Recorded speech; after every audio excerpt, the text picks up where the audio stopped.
Listening squirrels! Merry Christmas! Getting chilly again. This is from, I had to buy a new book. Well, get a new book from, or new to me, on my Kindle. And what do I have? Something unlimited. This is called The Festival of St. Nicholas, and it is by Mary Mapes, Mapes Dodge, who was born 1831 and passed in 1905. And this story was first published 1874. So here we go with the Festival of St. Nicholas, and I think I looked and it was rather long, so if so, it will be in parts. Doggone it, I didn't bring my drink in here. Had it in here earlier.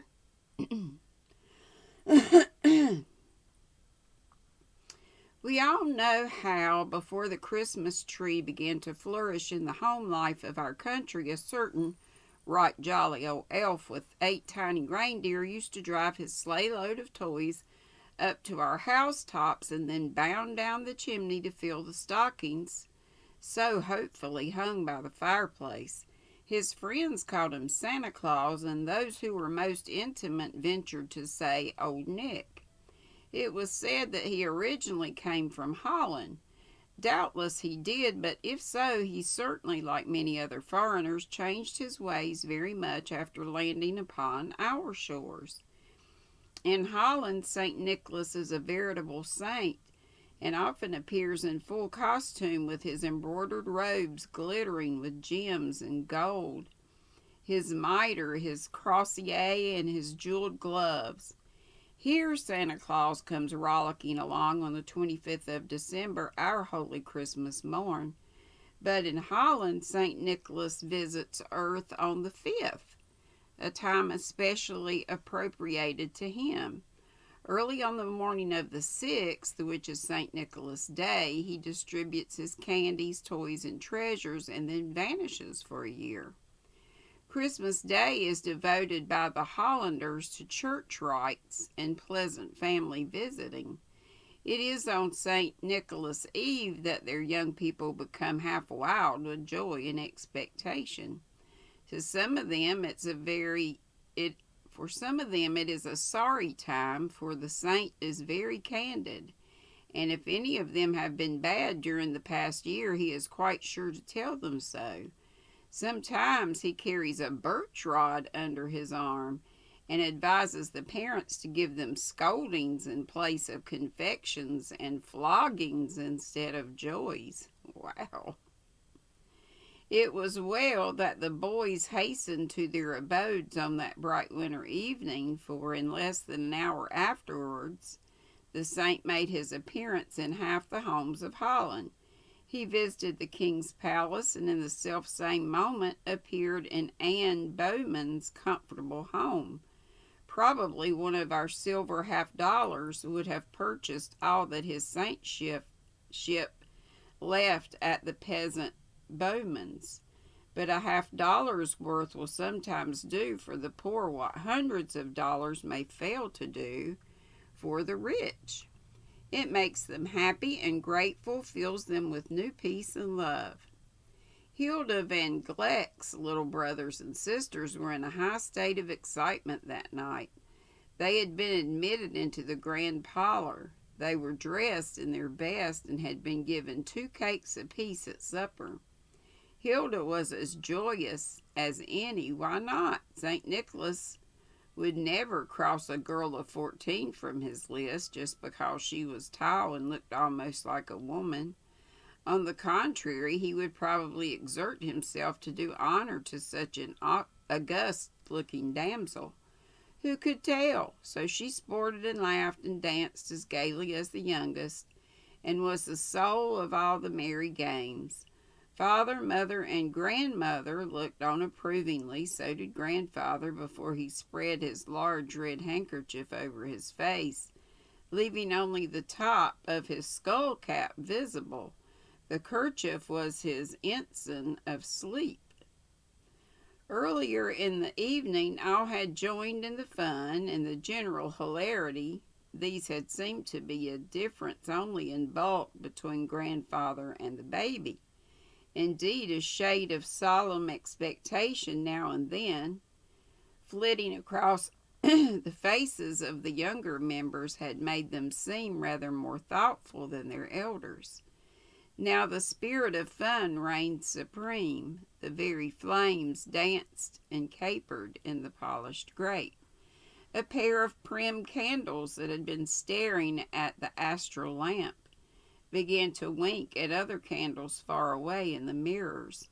There was a long bell rope suspended from the ceiling in the corner, made of glass beads, netted over a cord nearly as thick as your wrist. In general, hung in the wait a minute. It generally hung in the shadow and made no sign, but tonight it twinkled from end to end. Its handle of crimson glass sent reckless dashes of green at the papered wall, turning its dainty blue stripes into purple. Passers-by halted to catch the merry laughter floating through curtain and sash into the street, then skipped on their way with the startled unconsciousness that the village was wide awake. At least, matters grew so uproarious that the grandsire's red kerchief came down from his face with a jerk. What decent old gentleman could sleep in such a racket? Mynheer van Gleck regarded his children with astonishment. The baby even showed symptoms of hysterics. It was high time to attend to business. Muvro suggested that if they wished to see the good St. Nicholas, they should sing the same loving invitation that had brought him years before. The baby started and thrust his fist into his mouth as Mynheer put them down upon the floor. Soon he sat erect and looked with a sweet scowl at the company. With his lace and embroideries and crown of blue ribbon and whalebone, for he was not quite past the tumbling age, he looked like the king of babies. The other children, each holding a pretty willow basket, formed at once in a ring and moved slowly around the little fellow, lifting their eyes meanwhile for the saint to whom they were about to address themselves was yet in mysterious quarters. Mevrouw commenced playing softly upon the piano. Soon the voices rose, gentle, youthful voices, rendered all the sweeter for their tremor. Welcome, friend St. Nicholas, welcome. And this was a song. Bring no rod for us tonight, while our voices bid thee welcome, every heart with joy is light. Tell us every fault and failing, we will bear thy keenest railing. So we sing, thou shalt tell us everything. Welcome, friend St. Nicholas, welcome, welcome to this merry band. Happy children, greet thee welcome, thou art gladdening all the land. Fill each empty hand and basket, 'tis thy little ones who ask. So we sing, thou wilt bring us everything. During the chorus, sundry glances, half in eagerness, half in dread, had been cast towards the polished folding doors. Now a loud knocking was heard. The circle was broken in an instant. Some of the little ones, with strange mixture of fear and delight, pressed against their mother's knee. Grandfather bent forward with his chin resting upon his hand. Grandmother lifted her spectacles. Mother Van Gleck, seated by the fire, slowly drew his meerschaum from his mouth, while Hilda and the other children settled themselves beside him in an expectant group. The knocking was heard again. Come in, said the Mevrouw softly. The door slowly opened, and St. Nicholas, in full array, stood there before him. You could have heard a pin drop. Soon he spoke. What a mysterious majesty in his voice! What kindness in his tone! Carol Van Gleck, I'm pleased to greet thee, and thy honoured Vrouw Catherine, and thy son, and his good Vrouw Annie. I guess it's Vrouw. Children, I greet ye all. Hendrik, Hilda, Broom, Katie, Huygens, and Lucretia, and thy cousins Wolfert, Diedrich, Macon, Voiced, and Katrina. Good children you have been in the main since I last accosted ye. Diedrich was rude at the Haarlem Fair last fall, but he has tried to atone for it since. Macon has failed of late in her lessons, and too many sweets and trifles have gone to her lips, and too few stivers to her charity box. Diedrich, I trust, will be a polite, manly boy for the future, and Macon's will endeavor to shine as a student. Let her remember, too, that economy and thrift are needed in the foundation of a worthy and generous life. Little Katie has been cruel to the cat more than once. St. Nicholas can hear the cat cry when its tail is puffed. I will forgive her if she will remember from this hour that the smallest dumb creatures have feelings and must not be abused. As Katie burst into a frightful cry, the saint graciously remained silent until she was soothed. Master Broom, he resumed, I warn thee that boys who are in the habit of putting snuff upon the foot stove of the schoolmistress may one day be discovered and receive a flogging. Master Broom colored and stared in great astonishment. But thou art such an excellent scholar, I shall make thee no further reproof. Thou, Hendrik, didst distinguish thyself in the archery match last spring, and hit the duel, though the bird was swung before it to steady thine eye. I give these credits for excelling in many sport and exercise, though I must not unduly countenance thy boat racing, since it leaves thee too little time for thy proper studies. Lucretia and Hilda shall have a blessed sleep tonight. The consciousness of kindness to the poor, devotion in their souls, and cheerful, hearty obedience to household rule will render them happy. With one and all I vow myself well content. Goodness, industry, benevolence, and thrift have prevailed in your midst. Therefore, my blessings upon you,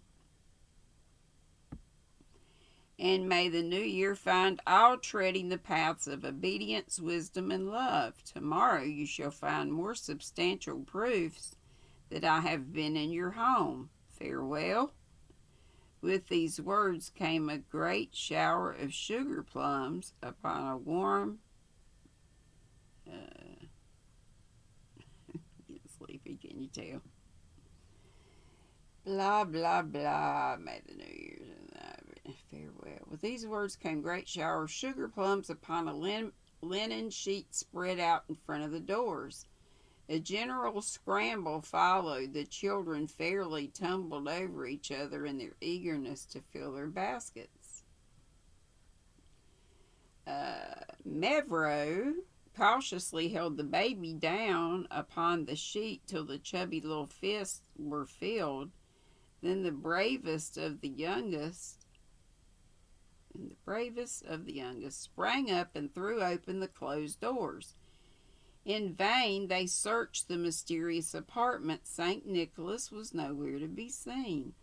Soon they all sped in another room where stood a table covered with the whitest of linen.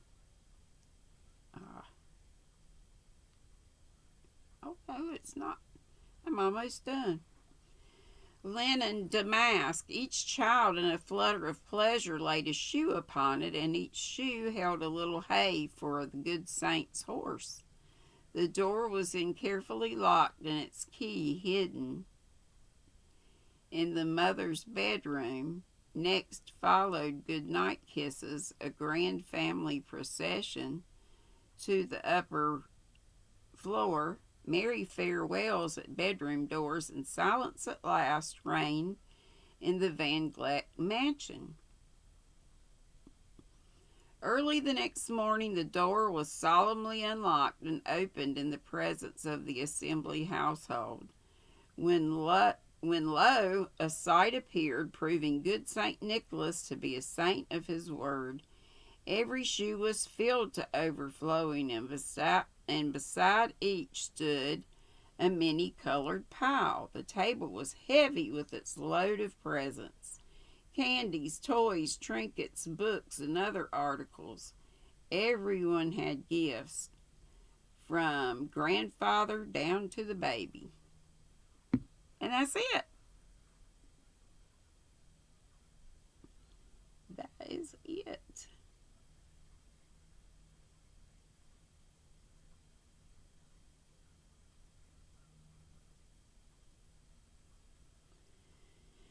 Okay, I think the next one we might read is called A Christmas Tree and a Wedding, first published in 1848.